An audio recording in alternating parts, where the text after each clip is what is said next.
The lost tomb of Alexander the Great. Imagine standing at the edge of history, where the sands of time have buried secrets that refuse to stay silent. Picture a world where one man's legacy stretched across continents, his name whispered in awe from the mountains of Greece to the deserts of Persia. Alexander the Great, the conqueror who reshaped the ancient world, left behind a trail of triumphs and one enduring mystery that has haunted historians for centuries. Where is his tomb? What became of the final resting place of a man who seemed more god than mortal? Today, we embark on a journey through the shadows of ancient history, chasing the lost tomb of Alexander the Great, a puzzle that remains one of the greatest historical mysteries of all time. Let's begin where all great stories dote the end. It's 323 BCE, and Alexander, barely 32 years old, lies dying in the opulent palace of Nebuchadnezzar II in Babylon. His body, weakened by fever, battle scars, and perhaps poison, can no longer carry the weight of his ambition. His generals, the Diadochi, gather around him, their eyes heavy with grief and greed. They ask, "To whom do you leave your empire?" His whispered reply, if legends are to be believed, is cryptic: "To the strongest." And then he is gone. The man who conquered Persia, Egypt, and lands as far as India is no more. But what happens next is where the mystery begins. Alexander's body, according to ancient accounts, was a marvel even in death. His followers believed he was divine, and his corpse, untouched by decay, was said to glow with an otherworldly aura. To preserve this sacred relic, his body was placed in a golden sarcophagus, filled with honey to halt the ravages of time. The plan was to transport him back to Macedon, his homeland, to be buried among his ancestors. But the ancient world was a place of betrayal and ambition, and Alexander's body became a prize in a game of power. His funeral cortege, a magnificent procession of gold and splendor, was ambushed by Ptolemy, one of his most trusted generals, who diverted the body to Egypt. Ptolemy, cunning and calculating, knew that possessing Alexander's remains would legitimize his claim as the new ruler of Egypt. And so, the golden sarcophagus found its way to Memphis, the ancient capital of Egypt, and later to Alexandria, the city Alexander himself had founded. Here, the trail grows warm. Ancient sources, like the historian Strabo, tell us that Alexander's tomb became a place of pilgrimage. Kings and emperors, from Julius Caesar to Cleopatra, visited the site to pay homage. The tomb, said to be a grand mausoleum, was adorned with gold, marble, and treasures befitting a god-king. But as centuries passed, the world changed. The Roman Empire rose and fell. Alexandria was battered by earthquakes and invasions, and the tomb of Alexander the Great began to fade from memory. By the 4th century CE, references to the tomb vanish from historical records. Was it destroyed, hidden, or simply forgotten? This is where the mystery deepens, and where we, as seekers of historical truths, must pick up the pieces. Let's explore the first theory. The tomb is still in Alexandria, buried beneath the modern city.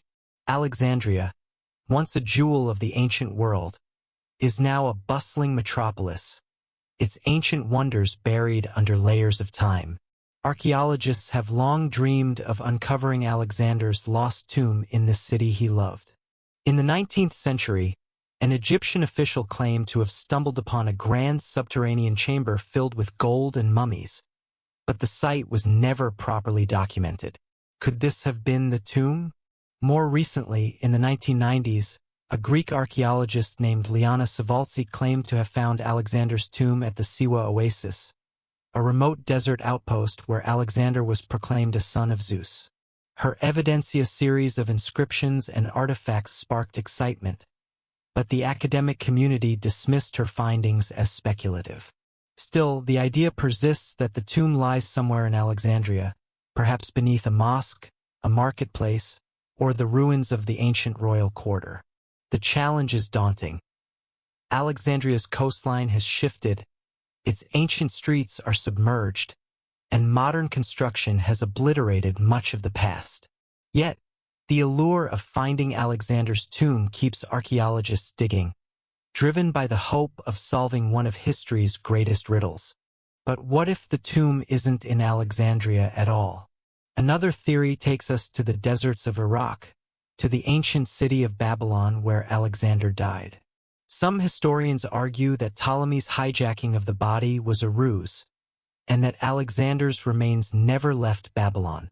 In 2004, a team of archaeologists uncovered a massive structure near Babylon's ruins, which some speculated could be a royal tomb. The theory hinges on the idea that Alexander's generals, wary of Ptolemy's ambitions, hid the body in a secret location to prevent it from becoming a political tool. Babylon, after all, was a city of immense significance, and Alexander had chosen it as the heart of his empire. Could his loyal followers have buried him there, in a tomb designed to remain hidden? The evidence is thin, but the possibility is tantalizing. Imagine a forgotten chamber beneath the sands, holding the golden sarcophagus of a king who changed the world. Then there's a third, more audacious theory. The tomb is in Greece, Alexander's homeland. Ancient texts suggest that his mother, Olympias, fiercely protective of her son's legacy, may have orchestrated a secret mission to bring his body back to Macedon. Some archaeologists point to Vergina, a royal burial site in northern Greece, as a possible location. In the 1970s, the discovery of lavish tombs at Vergina, believed to belong to Alexander's father, Philip II, sent shockwaves through the archaeological world. Could one of these tombs, or an undiscovered one nearby, hold Alexander's remains? The idea is compelling, but it faces a major hurdle. Ancient sources are adamant that the body reached Egypt. Still, the notion of Alexander resting in the land of his birth stirs the imagination. A poetic end for a man who carried Greece to the edges of the known world. As we sift through these theories, we must confront the possibility that the tomb was destroyed. Alexandria's history is one of turmoil. Earthquakes, tsunamis, and invasions have reshaped the city.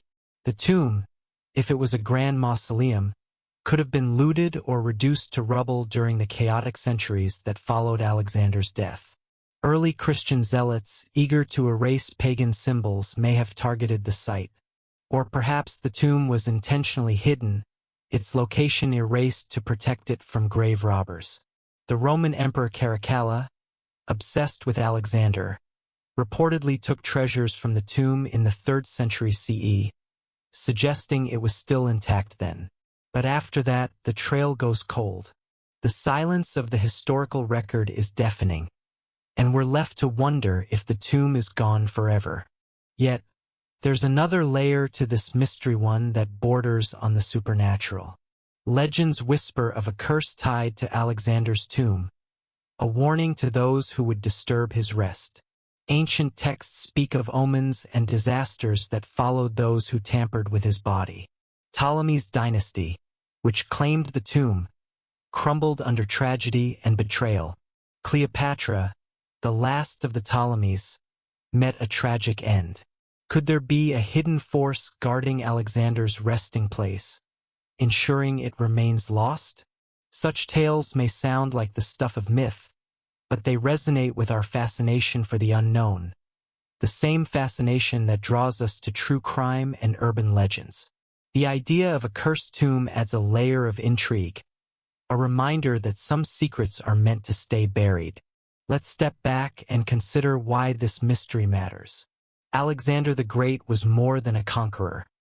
He was a symbol of human ambition, a man who dared to reach beyond the horizon.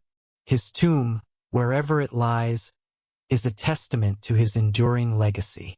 Finding it would be more than an archaeological triumph. It would be a bridge to the past, a chance to touch the life of a man who shaped the course of history. Each theory, from Alexandria to Babylon to Greece, offers a piece of the puzzle, but none provides the full picture. The search for the lost tomb is a journey of questions, not answers, and that's what makes it so compelling. It's a historical mystery that invites us to imagine, to speculate, to dream. As we near the end of our journey, let's reflect on the man himself. Alexander was a paradoxical warrior and a scholar, a dreamer and a destroyer. He built cities, spread Greek culture, and forged an empire that stretched across 3 continents. Yet, in death, he became a mystery, his final resting place a riddle that has defied solution for over 2 millennia. Perhaps that's fitting. A man who lived so boldly, who burned so brightly, could never fade quietly into history. His tomb, lost or hidden, is a challenge to us, a call to keep searching, to keep asking questions. So where do we go from here? The search for Alexander's tomb continues, with archaeologists, historians, and dreamers combing the sands of Egypt, the ruins of Babylon, and the hills of Greece. New technologies, like ground-penetrating radar and underwater drones, offer hope that the tomb may one day be found. But until then, the mystery endures, a beacon for those who love history, who crave the thrill of the unknown. And that's where you come in. What do you think happened to Alexander's tomb? Is it buried beneath Alexandria's streets, hidden in Babylon's sands, or waiting in the heart of Greece? Share your thoughts in the comments below. Tell us your theories, your guesses, your dreams. And if you're as captivated by historical mysteries as we are, subscribe to our channel, hit that notification bell, and join us for more tales of the past that refuse to be forgotten. The lost tomb of Alexander the Great is more than a mystery. It's a story of ambition, betrayal, and the eternal quest for truth. Thank you for joining us on this journey through ancient history. Until next time, keep chasing the secrets of the past.